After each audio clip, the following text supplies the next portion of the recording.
انتہائی محترم بزرگوں، بھائیوں، دوستوں، انتہائی قابل احترام خواتین، آج آپ کے سامنے میں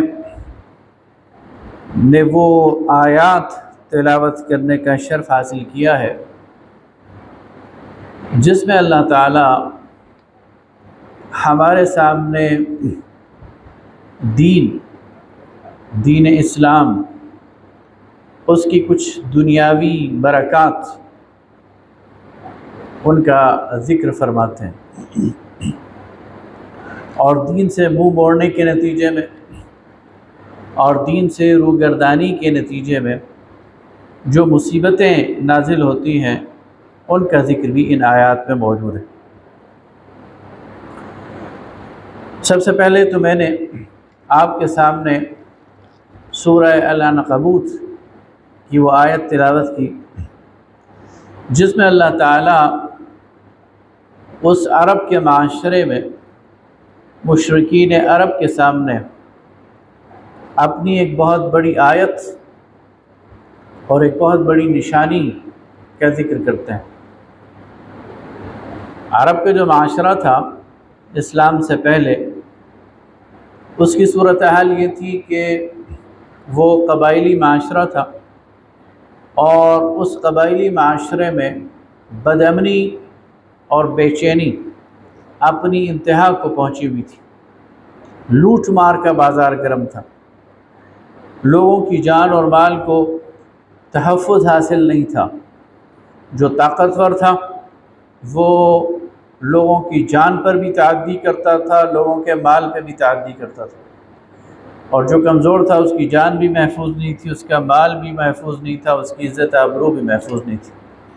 ان حالات میں اللہ رب العالمین فرماتے ہیں اولم یروا، کیا یہ لوگ دیکھتے نہیں ہیں، انا جعلنا حرما آمنا، کہ ہم نے حرم کو، بیت اللہ کو امن کی جگہ بنا دیا ہے۔ یہاں انسان کی جان بھی محفوظ ہے اور انسان کا مال بھی محفوظ ہے، اور کوئی آنکھ اٹھا کر بھی کسی کی جان اور مال کی طرف میلی آنکھ سے دیکھ بھی نہیں سکتا۔ وَيُتَخَطَّفُ النَّاسُ مِنْ حَوْلِهِمْ، حالانکہ ارد گرد کا ماحول، اس وقت کی دنیا، اس کا حال یہ ہے کہ انسانوں کو اچک لیا جاتا ہے، اغوا کر لیا جاتا ہے، ان کے مالوں کو ڈاکے کے ذریعے ہتھیا لیا جاتا ہے، راستوں میں قافلوں کو لوٹ لیا جاتا ہے۔ تو وَيُتَخَطَّفُ النَّاسُ مِنْ حَوْلِهِمْ، کیا یہ دو لوگ دیکھتے نہیں ارد گرد کے ماحول کو کہ انسانوں کو اچک لیا جاتا ہے، لوٹ لیا جاتا ہے۔ أَفَبِالْبَاطِلِ يُؤْمِنُونَ، کیا اس کے بعد بھی یہ باطل پر ہی ایمان رکھیں گے؟ وَبِنِعْمَةِ اللَّهِ يَكْفُرُونَ، اور اللہ کی نعمت کا انکار کریں گے۔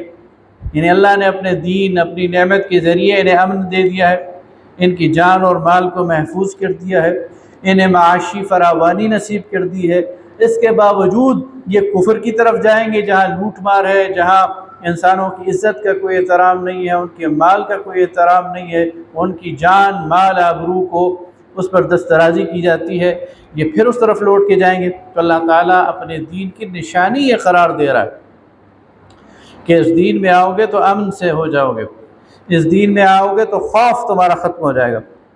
سورہ النحل، اس میں اللہ تعالیٰ ایک اور انداز سے اس کو ہمارے سامنے رکھتے ہیں۔ پرانی کسی ایک بستی کی مثال اللہ رب العالمین سورہ نحل کی آیت نمبر 112 میں ہمارے سامنے رکھتے ہیں۔ فرمایا وَضَرَبَ اللَّهُ مَثَلًا قَرْيَةً كَانَتْ آمِنَةً مُطْمَئِنَّةً، اور اللہ مثال بیان کرتا ہے ایک بستی کی جو بہت ہی پرامن، اطمینان والی زندگی گزار رہی تھی۔ يَأْتِيهَا رِزْقُهَا رَغَدًا مِّن كُلِّ مَكَانٍ، اور اس کا رزق ہر طرف سے وافر مقدار میں آ رہا تھا۔ فَكَفَرَتْ بِأَنْعُمِ اللَّهِ، لیکن ان لوگوں نے اللہ کی ان نعمتوں کی ناشکری کی تو کیا ہوا؟ فَأَذَاقَهَا اللَّهُ لِبَاسَ الْجُوعِ وَالْخَوْفِ، اللہ تعالیٰ نے انہیں بھوک اور خوف کا لباس پہنا دیا۔ انہوں نے اللہ تعالیٰ کی ناشکری کی تو اللہ تعالیٰ نے سزا کیا دی؟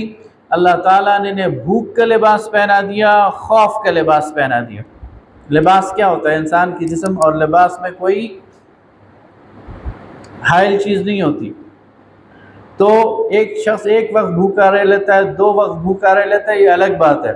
لیکن کسی کو بھوک کا لباس پہنا دینے کا مطلب یہ ہے کہ وہ ہمیشہ بھوکا رہے گا، وہ ہمیشہ رزق کی تلاش میں رہے گا، در در ٹھوکریں کھائے گا لیکن اسے نہیں ملے گا.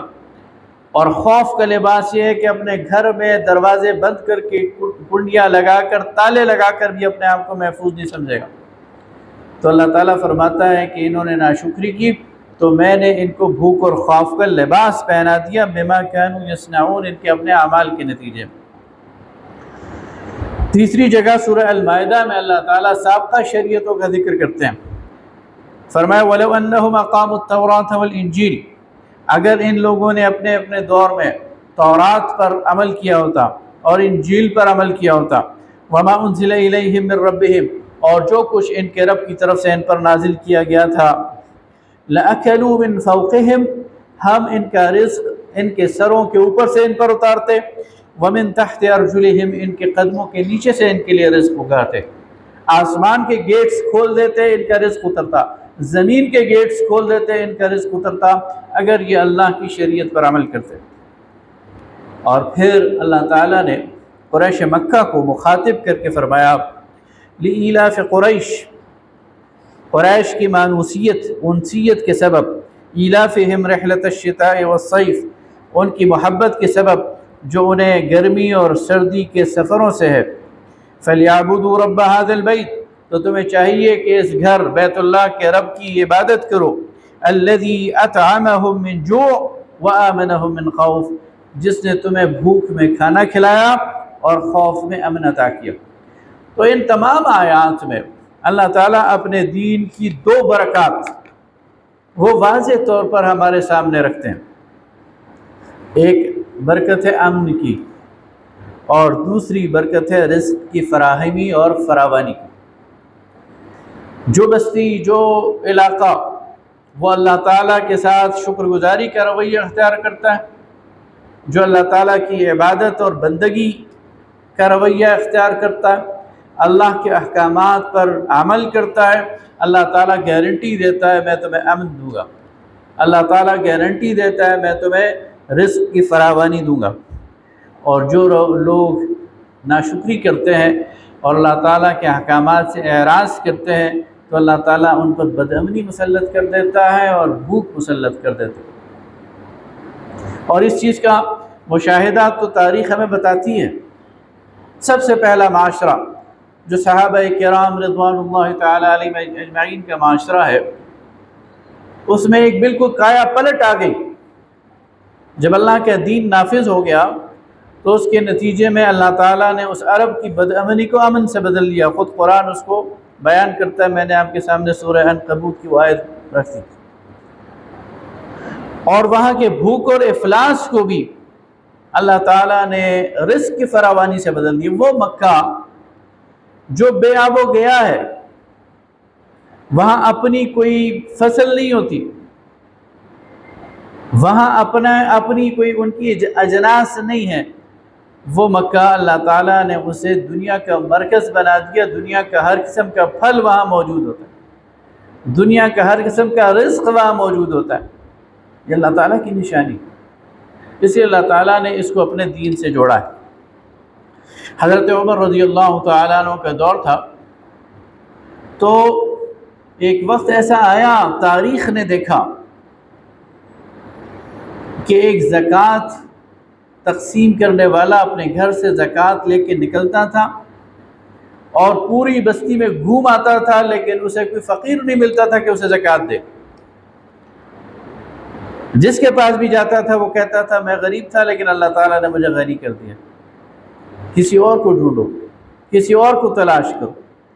یہ عمومی برکت تھی جو اللہ تعالیٰ نے اس معاشرے پر نافذ کی. آج ہمارا یہ جو ملک ہے پاکستان، اس پر جو اس وقت غربت ہے، جو مہنگائی ہے، جو بھوک ہے، جو افلاس ہے اور جو بدامنی ہے، اس کی بھی وجہ یہی ہے. اصل میں ہم سمٹمز کی طرف جاتے ہیں، ہم علامات کی طرف جاتے ہیں. ہم دائیں بائیں اس کی اور وجوہات تلاش کرتے ہیں، لیکن اس کی اصل وجہ یہ ہے کہ ہم بحیثیت مجموعی، بحیثیت قوم اللہ کے دین سے دور ہو رہے۔ ہمارے انفرادی رویے بھی اور ہمارے اجتماعی رویے بھی وہ دین سے دوری والے ہیں، اس کی وجہ سے اللہ تعالیٰ نے یہ چیزیں ہم پر مسلط کر دی ہیں۔ ورنہ ہمارا یہ ملک، اس میں وسائل کی کمی نہیں، انسان حیران رہ جاتا ہے۔ آج کی اگر اسٹیٹسٹک میں نے آج گوگل کیا، آج کی سرچ کہ پاکستان کی جو فی کس آمدن ہے وہ کتنی ہے، تو آج کی ڈیٹ میں پاکستان کی فی کس آمدنی 1543 $1,543 پر اینم ہے سالانہ، اور ڈالر کا آج کا ریٹ اگر آپ 300 لگائیں تو یہ 4,62,000 روپے بنتے ہیں۔ 4,62,000 کو آپ 12 پر تقسیم کریے، سالانہ ہے، تو مہینے کی فی کس آمدن 38,000 روپے بنتی ہے فی کس۔ اور 5 افراد کا گھرانہ ہو، میاں بیوی 3 بچے اوسطاً، تو یہ 2 لاکھ روپے مہینے کی بنتی ہے۔ پاکستان میں اتنی دولت ہے کہ پاکستان کے 23 کروڑ عوام پر تقسیم کی جائے تو مہینے میں ہر گھر میں 2 لاکھ روپے پہنچنا چاہیے۔